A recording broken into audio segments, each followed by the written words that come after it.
सुप्रभात। Class 7 lesson number 15 धनवर्षण। यह कहानी हजारी प्रसाद द्विवेदी द्वारा रचित है। इसमें अत्यधिक लोभ करने के दुष्परिणाम को दर्शाया गया है। यह एक शिक्षाप्रद कहानी है। किसी गांव में एक ब्राह्मण रहा करते थे। वे बहुत करामाती मंत्र जानते थे। मंत्र का गुण यह था कि किसी विशेष प्रकार का नक्षत्र आने पर जब उसका प्रयोग किया जाए तो आकाश से नाना प्रकार के रत्नों की वर्षा होने लगती थी। उस ब्राह्मण के पास एक बड़ा बुद्धिमान शिष्य था। एक दिन किसी काम से ब्राह्मण उस शिष्य को लेकर घर से बाहर कुछ दूर पर गए। कुछ दूर जाने पर वे एक घने जंगल में जा पहुँचे। इस जंगल में 500 डाकू रहा करते थे।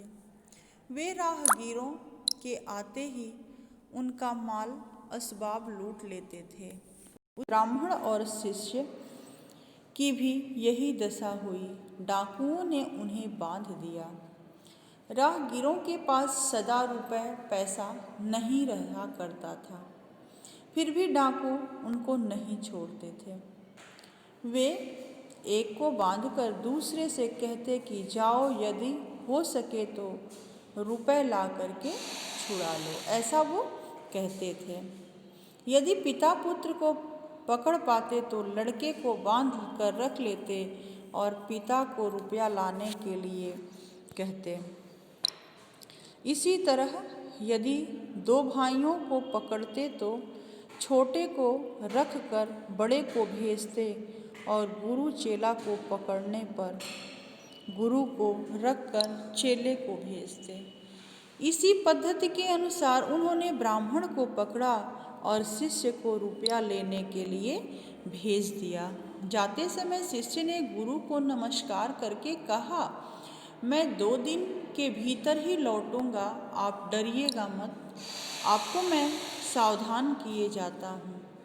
आज धनवर्षण का योग है, ऐसा न हो कि आप दुख से कातर होकर धन वर्षा करें। यदि करेंगे तो आप खुद भी मरेंगे और ये 500 डाकू भी मरेंगे। शिष्य ऐसा कहकर रुपए लेने के लिए घर की ओर चल दिया।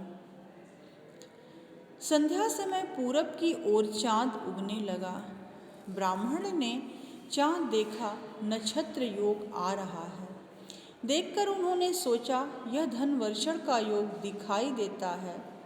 धन के लिए ही डाकू हमको नाना प्रकार के कष्ट दे रहे हैं। मैं इतना कष्ट क्यों सहूं?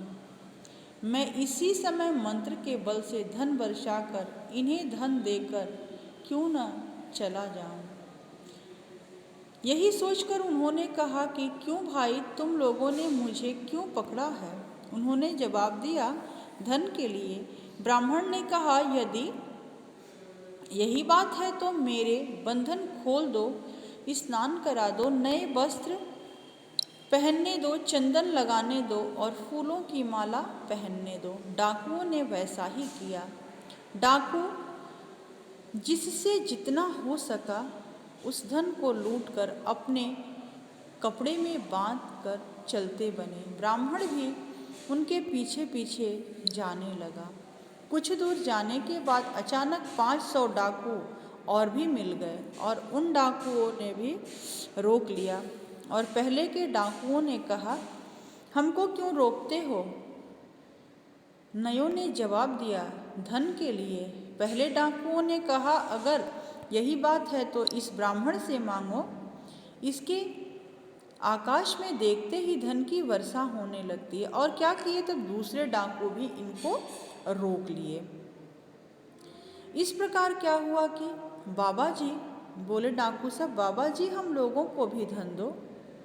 बाबा जी क्या किए कि कहते हैं कि 1 साल बाद धन वर्षण का योग आता है। अब क्या हुआ, उस युग के आने पर मैं धन बरसाकर तुम्हें भी दूंगा। डाकू बिगड़ उठे और बोले, क्यों रे दुष्ट ब्राह्मण, इनके लिए अभी वर्षा हुई और हम लोगों के लिए 1 साल बाद होगी। यह कहकर उन्होंने ब्राह्मण को काट कर रास्ते पर फेंक दिया और साथ ही दौड़कर डाकुओं को भी पकड़ लिया। फिर क्या था, दोनों दलों में भयंकर मारा मारी हुई और सारे लोग मर गए, बस 2 आदमी बचे। और जो 2 आदमी बचे उनमें से एक आदमी जो था विष खाकर मर गया, क्योंकि वो दूसरे आदमी के लिए विष डालकर चावल ला रहा था। और दूसरा आदमी जो था वह खुद भी